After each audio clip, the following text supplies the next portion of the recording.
మీ అందరికీ నా హృదయపూర్వక వందనాలు. చెమ్మగలిగిన దేవుని పిల్లారా, మీరు హృదయాలు వెలిగించే మాటతో ఈ మాటలు తీసుకొని దేవుడు ఎక్కువ మీ ఎత్తుకు వచ్చినాడు కనుక దేవుడు ఏ మాటల చేత అయితే మన హృదయాలు ఇవాళ వెలిగించి ఆ వెలుగులో మనం నడుస్తుంటే దేవుడు సంతోషపడాలనుకుంటున్నాడు.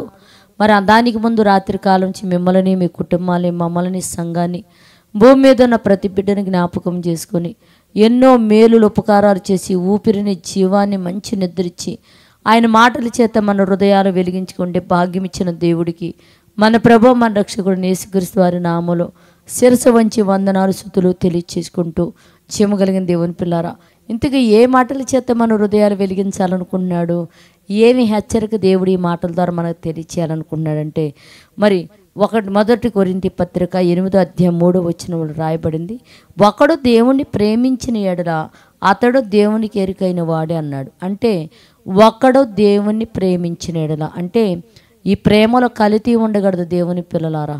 అంటే ఒక్కడో దేవుణ్ణి ప్రేమించిన ఎడల అంటే దేవుడు ఆత్మ అయి ఉన్నాడు.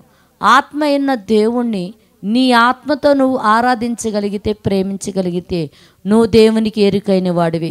అదే దేవుణ్ణి తీసుకొచ్చి ఒక విగ్రహం రూపంలో, ఒక మట్టి విగ్రహం రూపంలో, ఒక రాయి విగ్రహం రూపంలో, ఒక చెట్టు విగ్రహం రూపంలో కానీ నువ్వు ఆరాధించి నేను దేవుణ్ణి ఆరాధిస్తున్నాను నువ్వు అనుకొని భ్రమపడితే, అందుకని దేవుడు చెప్తున్నాడు, ఒక్కడు దేవుణ్ణి ప్రేమించిన ఎడల అతడు దేవునికి ఎరుకైన వాడేనని చెప్తున్నాడు దేవుని పిల్లరా.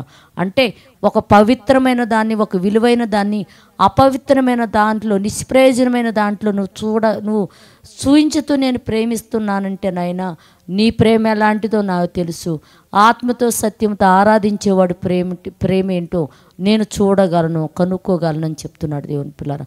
అయితే మీరు బాగా ఆలోచించండి. దేవుని ఒక్కడ దేవుని ప్రేమించిన ఎడల వాడు దేవునికి ఎరుకైన వాడని చెప్తున్నాడు. కనుక భూమి మీద ఉన్న ప్రతి ఒక్కళ్ళు కూడా ఒక ఇదిగో రాళ్లల్లోనూ, రప్పల్లోనూ, చెట్లల్లోనూ చూసేవారు కాక దేవుణ్ణి ఆత్మతో దేవుణ్ణి ఆరాధించి దేవునికి వెరుకైన వారిగా భూమి మీద ఉన్న ప్రజలందరూ మారిపోయినట్లు ప్రార్థన చేద్దాం.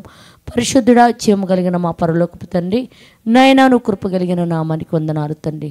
నువ్వు ఆత్మస్వరూపమైన దేవుడు కనుక నైనా నిన్ను ప్రేమించే వారెవరో నువ్వు వెరుకై ఉన్నావు నా తండ్రి. నైనా భూమి మీద ఉన్న నీ పిల్లలు ఆత్మస్వరూపమాన్ని ఆత్మను విడిచిపెట్టి నయ్యా నీ ఆత్మ స్వభావాన్ని శరీరంలోనైనా రాళ్లల్లోనూ, రప్పల్లోనూ, విగ్రహారాధనలో చూసుకొని భ్రమపడి ఆరాధన అనుకుంటున్నారు తండ్రి. అట్టి బిడ్డలను కృపతో జ్ఞాపకం చేసుకొని ఆత్మతో ఆరాధించే బిడ్డలుగా అందరూ మారిపోయినట్లు కృప చూపి సహాయం చేయమని మా రక్షకుడు నీ కుమారుడైన యేసయ్య పరిశుద్ధ నామములో ప్రార్థన అడుగుతున్నాము తండ్రి. ఆమెన్. మీ అందరికీ నా హృదయపూర్వక వందనములు, ధన్యవాదాలు.